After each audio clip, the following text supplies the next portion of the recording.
அதிமுக ஆட்சி மலர்ந்தவுடன் நம்முடைய ஏழை தொழிலாளிகள், தாழ்த்தப்பட்ட மக்களுக்கு பல லட்சம் மதிப்புள்ள கான்கிரீட் வீடு அற்புதமாக கட்டி கொடுக்கப்படும்.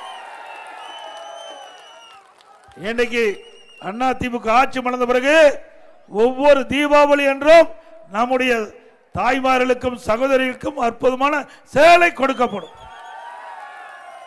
அதே போல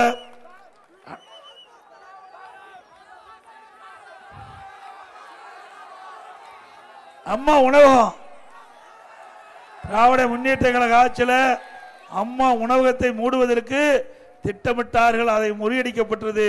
இருந்தாலும் பல நகரத்தில் அம்மா உணவகம் முழுமையாக செயல்பட முடியாத நிலை. அதில் இருக்கிற பணியாளரை குறைச்சிட்டாங்க. அதுக்கு கொடுக்கின்ற பொருள் எல்லாம் தரம் இல்லாமல் கொடுக்குறாங்க. அதனால தரமான உணவு பல அம்மா உணவகத்தில் கிடைக்கல. அதிமுக ஆட்சி மலர்ந்தவுடன் மக்கள் விருப்பப்படி தரமான உணவு அம்மா உணவகத்தில் வழங்கப்படும்.